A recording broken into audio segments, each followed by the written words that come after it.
তোমার তোমার এখান থেকে কি সমস্যা? কাল রাত্রে কতক্ষণ আরো সামনে আসো?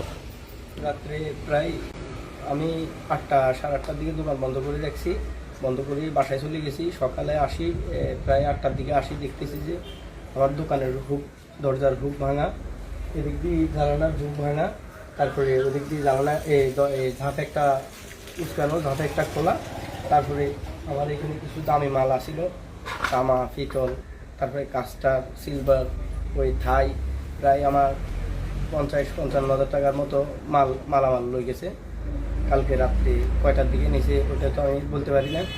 এখন তোমার আশেপাশে যারা আছে এরকম কাউকে তোমার সন্দেহ হয়? আমরা কিন্তু এই ব্যাপারটা ধরো এটা আপনারা জানেন, এটা সন্দ্বীপ কার্গিল হাই স্কুলের দক্ষিণ পাশে 6 নাম্বার। আমরা এখন যে ওয়ার্ডে যেখানে দাঁড়িয়ে আছি এই ঘরটা হইলো 6 নাম্বার ওয়ার্ডে, রাস্তার অপোজিটে হইলো 4 নাম্বার ওয়ার্ড, রাস্তার অপোজিটে হইলো 5 নাম্বার ওয়ার্ড। তার মানে এটা 3টা ওয়ার্ডের ধরেন সমন্বয়ে এই মোড়টা। তো এইখানে ব্যবসা বাণিজ্য করতেছে দীর্ঘদিন যাবৎ, বাঙ্গারির ব্যবসা। এই ছেলেটা গত রাত্রে কে বা কাহারা ধরেন চুরি করি সব কিছু ওর একেবারে বাঙ্গারির যে জিনিস ছিল সেটা নিয়ে গেছে। তো আমরা ধরেন আমরা যেটা করতে পারি এলাকার ধরেন ন্যূনতম আসলে কিছু বলার নাই, ওই ব্যাপারে বলতে রাজি নেই। আমরা প্রশাসনকে অবহিত করব এবং আমরা যারা এখানে নেতৃবৃন্দ আছে, যেহেতু এখানে আলমগীর ঠাকুরের বাড়িও কাছে, আমার তো ঘরের সামনে, নাজিমের ওয়ার্ডে, নাজিমের থেকেও বেশি দূরে না। তো সব কিছু মিলিয়ে আমরা লজ্জিত। তারপরেও আমরা দেখব, চেষ্টা করি, আমরা প্রশাসনের সহযোগিতা চামু, আমাদেরও পূর্ণ সহযোগিতা থাকবে। আমরা চাই এই চুরি উদ্ঘাটন হোক এবং চুরি উদ্ঘাটনের জন্য আমরা যা যা করা দরকার, এখানে তিনটা ওয়ার্ডের সমন্বয়, 6 নাম্বার, 4 নাম্বার, 5 নাম্বার, সব কিছু মিলাই।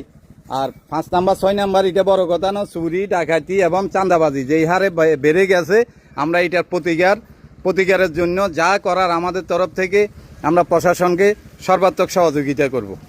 তো আমরা দেখি, আমরা ধরো আমরা এটা ঠাউরের সাথে আলোচনা করবো। আমরা এখনই ঠাউরকে ফোন দেবো, নাজিমের মাধ্যমে ফোন দিয়ে আলাপ করিয়া দেখি আমরা প্রশাসনকে জানাবো। আর তোমার সন্দেহ যাদেরকে হয় তুমি নির্দ্বিধায় বলতে পারো, কারণ এখানে সন্দীপে যে সমস্যায় আমরা ভুগি, অনেকে বলে না তারা কিছু করে না বা প্রতিকার করে না। এটা বড় সমস্যা হলো যেটা যে অ্যাফেক্টেড, ও কারো নাম চিনলেও নাম বলে না, চাঁদাবাজের চাঁদা নে তার নাম বলে না। এখন নাম না বললে প্রশাসন কীভাবে চাঁদাবাজকে এটা কি পাকড়াও করবে? তো ঠিক আছে, আমরা তোমার আসলে এই জিনিসটা মানি নেওয়া কষ্টকর। দরজা ভেঙে, জানালা ভেঙে সমস্ত মালামাল নিয়ে গেছে। দেখা যাক, আমরা এটা প্রশাসনের সাথে আলাপ করি, আমরা আমাদের প্রতিনিধি যারা আছে, নেতৃবৃন্দ যারা আছে তাদের সাথে আলাপ করি, কি করা যায় আমরা দেখি।